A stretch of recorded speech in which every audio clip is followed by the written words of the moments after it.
Hello friends, स्वागत है आपके अपने परिवार एग्जाम पीक पावर में। मेरा नाम है योगेंद्र। आज की सेशन में हम आपके लेकर आ गए मोस्ट इंपोर्टेंट क्वेश्चंस जो कि आपके एग्जाम में पूछे जाएंगे। तो इस सेशन को आप लोग अंतिम तक बने रहें क्योंकि बहुत ही महत्वपूर्ण होने वाला है आज के सवाल। अभी तक आप लोग इस सेशन को लाइक नहीं किए हैं तो पहले तो सेशन को लाइक कीजिए, अपने दोस्तों के साथ जरूर से जरूर शेयर कीजिए और चैनल को सब्सक्राइब करके बेल आइकन को ऑल पर प्रेस कर दीजिए ताकि आने वाली जितने भी सारी वीडियो इंपॉर्टेंट क्वेश्चंस का सबसे पहले आपको नोटिफिकेशन के माध्यम से मिल सके। और मैं बता दूं आपको सेमेस्टर 1 से लेकर सेमेस्टर 8 तक यहाँ पे आपको कंप्लीट तैयारी करवाया जाएगा। तो चैनल को सब्सक्राइब करके बेल आइकन को ऑल पर प्रेस करना बिल्कुल भी आप लोग मत भूलिएगा। और मैं बता दूं आपको इस चैनल के माध्यम से इस पेपर का बहुत सारे सेशन जो कि पिछले ही अपलोड कर चुके हैं। अगर उन सारे सेशन को अभी तक आप लोग नहीं देखे हैं तो इसी वीडियो के डिस्क्रिप्शन बॉक्स में आपको प्लेलिस्ट का लिंक मिल जाएगा, वहां से जाकर आप लोग सीक्वेंस वाइज इस पेपर का कंप्लीट तैयारी कर सकते हैं।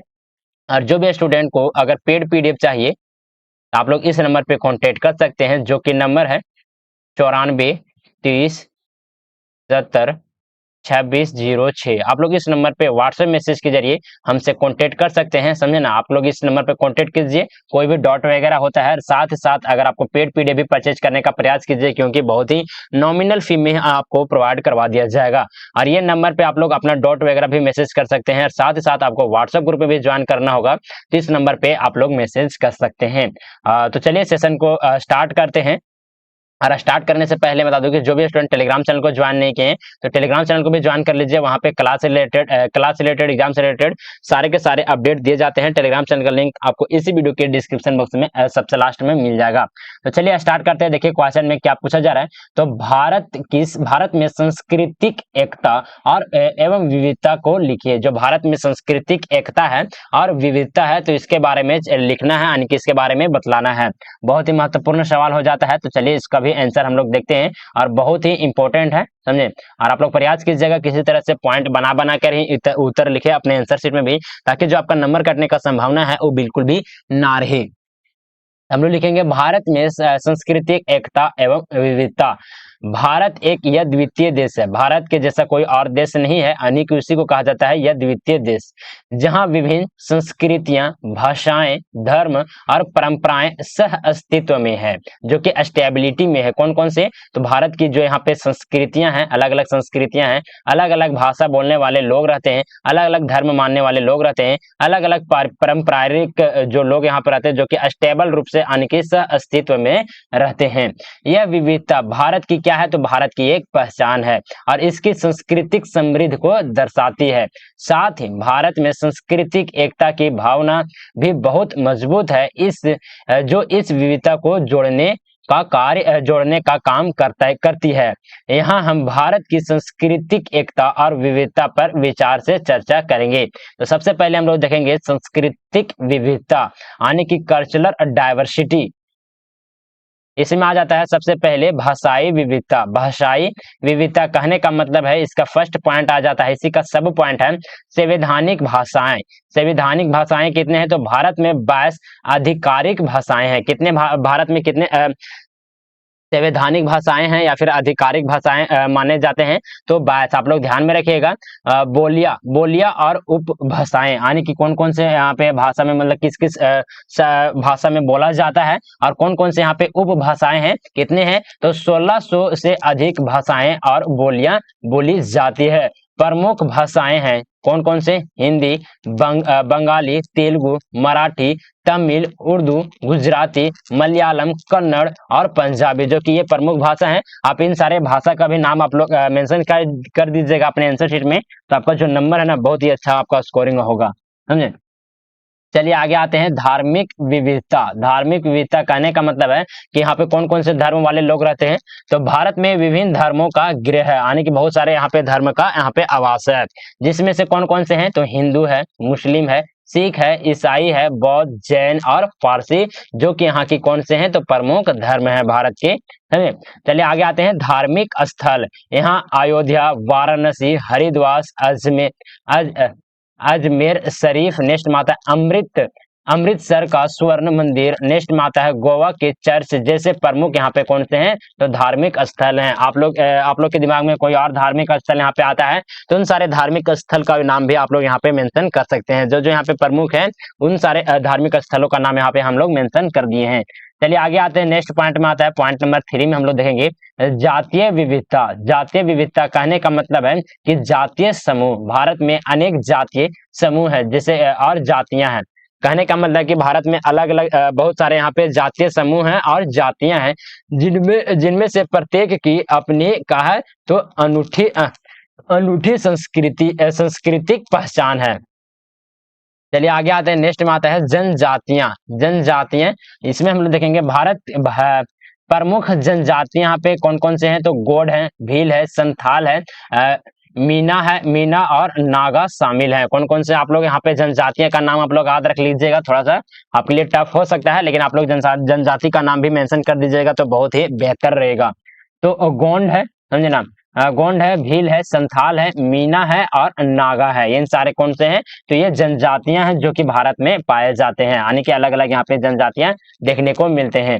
चलिए आगे आते हैं भौगोलिक विविधता। भौगोलिक विविधता कहने का मतलब है कि पर्यावरण, उत्तर में हिमालय, दक्षिण में समुद्री तट और पश्चिम में क्या है तो रेगिस्तान है और पूर्व में क्या है तो घने जंगल है, जो कि ये क्या है तो यहाँ की पर्यावरणीय विविधता देखने को मिलते हैं भारत में।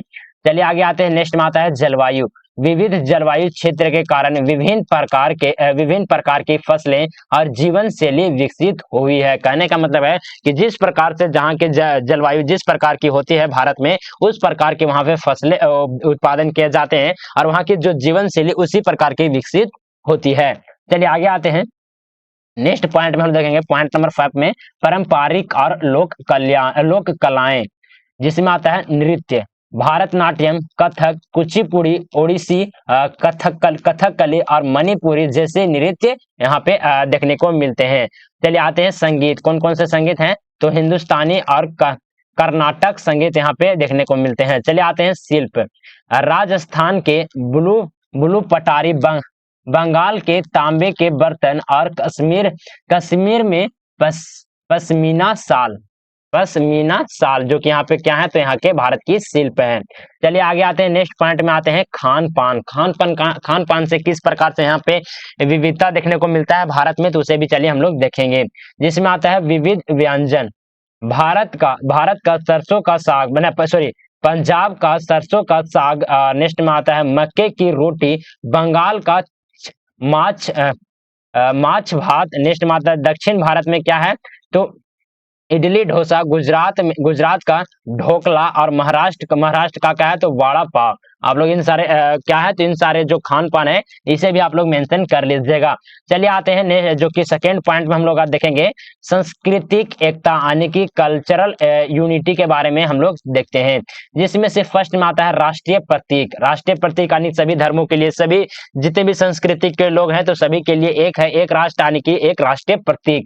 जिसमें आता है राष्ट्रीय गान क्या है तो जन गण मन, ये क्या है तो भारत का एक राष्ट्रीय गान है, इसी को हम लोग कहते हैं राष्ट्रीय प्रतीक है, यानी कि सभी भारत में जितने भी लोग रहते हैं इन सभी के लिए समान है, यानी कि इसमें कोई भी बदलाव कर यानी कि किसी भी एक धर्म या फिर एक जाति को देखकर इसे निर्धारित नहीं किया जा सकता है, अलग अलग नहीं माना जा सकता है, समझे।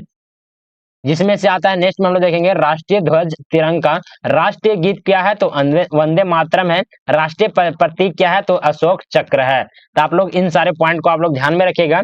चलिए आगे आते हैं संवैधानिक मूल्य, जिसको कहते हैं संविधान। भारतीय संविधान सभी नागरिकों को समान अधिकार प्रदान करता है। नेक्स्ट में आते हैं लोकतंत्र। भारत की लोकतांत्रिक व्यवस्था सभी को समान मंच पर लाती है। कहने का मतलब है कि जो लोकतांत्रिक व्यवस्था है भारत की, जिससे कि सभी लोगों को यहाँ पे समान अधिकार दिया जाता है, सभी लोग अपना मत का प्रयोग कर सकते हैं, समझे। तो इस प्रकार से यहाँ पे भारत की लोकतांत्रिक व्यवस्था जो कि क्या करता है तो सभी को समान मंच पर लाती है। चलिए आगे आते हैं, नेक्स्ट पॉइंट में आते हैं त्योहार और उत्सव, जिसमें से आता है राष्ट्रीय त्योहार। कौन कौन से राष्ट्रीय त्योहार आते हैं तो गणतंत्र दिवस, स्वतंत्रता दिवस, गांधी जयंती, ये सारे क्या है तो राष्ट्रीय त्योहार हैं। यानी कि कोई भी धर्म मानने वाले लोग हो, कोई भी जाति मानने वाले लोग हो, सभी लोग गणतंत्र दिवस मनाते हैं, स्वतंत्रता दिवस मनाते हैं, गांधी जयंती और बहुत सारे यहाँ पे त्योहार जो कि राष्ट्रीय त्योहार हैं, उन सभी यहाँ पे जाति धर्म मानने वाले लोग मनाते हैं राष्ट्रीय त्योहार को। चलिए आते हैं धार्मिक त्योहार। कौन कौन से धार्मिक त्योहार हैं? तो दिवाली, होली, ईद, क्रिसमस, गुरु पर्व और बुद्ध पूर्णिमा, ये त्योहार सभी धर्मों के लिए सभी धर्म के लोग मिलकर मनाते हैं, जो सामाजिक समरसता को क्या करता है तो बढ़ाता है। चलिए आगे आते हैं। पॉइंट नंबर 4 में आता है सामाजिक एकता। सामाजिक एकता कहने का मतलब है कि अंतर जातीय विवाह भी आपको देखने को मिलेगा, जैसे कि विभिन्न जातियों और धर्म के बीच में क्या होता है तो बीच में विवाह। नेक्स्ट में आता है सामाजिक आंदोलन। किस प्रकार से सामाजिक आंदोलन देखने को मिला? तो महात्मा गांधी के नेतृत्व में स्वतंत्रता संग्राम, जिसने सभी धर्मों और जातियों को क्या किया तो एकजुट कर दिया था। यानी कि जब भारत गुलाम था, तो जब भारत को आजाद किया जा रहा था, स्वतंत्रता संग्राम जब छिड़ गया था, तो उसमें सभी जाति के लोग क्या हो गए थे, सभी धर्म को मानने वाले लोग क्या हो गए तो एकजुट हो गए और अंग्रेजों के खिलाफ में विद्रोह छेड़ दिए थे। समझे? तो ये भी हमारे भारत की एकता को, यानी कि एकता का एक महत्वपूर्ण यहाँ पे उदाहरण माना जाता है। चलिए आगे आते हैं। नेक्स्ट पॉइंट में आता है पॉइंट नंबर 5 में सांस्कृतिक आदान प्रदान। कहने का मतलब है कि सिनेमा और साहित्य, इसमें हम लोग देखेंगे भारतीय सिनेमा और साहित्य ने राष्ट्रीय एकता को बढ़ावा दिया है। फिल्मों और पुरस्कारों ने विभिन्न संस्कृतियों के बीच में क्या किया तो पुल का काम किया है। नेक्स्ट में हम लोग देखेंगे, इस पॉइंट में आता है शिक्षा और खेल कहने का मतलब है कि विभिन्न क्षेत्रों के लोग शैक्षिक संस्थानों और खेल आयोजन में भाग लेते हैं, जिससे एकता और भावना क्या होता है तो मजबूत होती है। यानी कि कोई भी खेल का आयोजन किया जाता है, कोई भी शैक्षिक संस्थानों का निर्माण किया जाता है, स्थापना किया जाता है, तो उसमें सभी धर्मों को यहाँ पे समान अधिकार दिया जाता है, सभी धर्मों को यहाँ पे रिस्पेक्ट दिया जाता है। समझे? इन सारे पॉइंट को आप लोग मेंशन कीजिएगा। चलिए आगे आते हैं निष्कर्ष, जो कि एक इंपॉर्टेंट ये पॉइंट बन जाता है। जैसे कि आप लोग का सब्जेक्टिव एग्जाम होगा, तो सब्जेक्टिव एग्जाम होगा तो निष्कर्ष लिखना एकदम कंपलसरी है। निष्कर्ष को लिखना बिल्कुल भी मत भूलिएगा। कोई पॉइंट को अगर आप लोग भूल जाते हैं तो चलेगा, लेकिन निष्कर्ष आप लोग को लिखना एकदम कंपलसरी हो जाता है। इसमें हम लोग लिखेंगे भारत की सांस्कृतिक विविधता और एकता दोनों ही इसकी विशेषताएं हैं।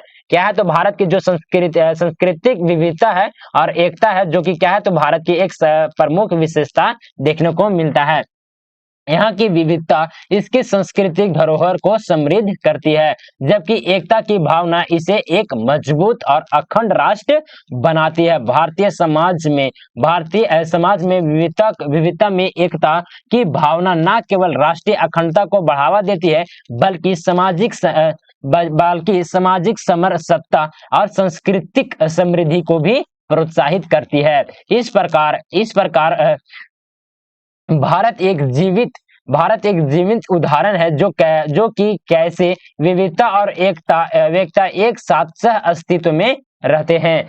चलिए आप लोग को ये क्वेश्चन समझ में आ गया होगा। बहुत ही इजी लैंग्वेज में हम इस क्वेश्चन को लिखकर आपके समक्ष लेकर आए थे। तो आप लोग को अपना फीडबैक जरूर आप हमें कमेंट के माध्यम से जरूर देने का प्रयास कीजिएगा, ताकि हमें भी पता चले कि आप लोग का जो सेशन चल रहा है वो आप लोग को समझ में आ रहा है भी या नहीं। आप लोग को अगर कहीं कुछ भी सजेशन देना होगा तो आप लोग कमेंट कर सकते हैं, या फिर अगर आपको पेड पीडीएफ चाहिए तो आप लोग इस नंबर पे कॉन्टेक्ट कर सकते हैं, जो कि नंबर है आप लोग यहाँ पे ध्यान में रखिएगा 94 30 70 2606। आप लोग इस नंबर पे व्हाट्सएप मैसेज के जरिए हमसे कांटेक्ट कर सकते हैं।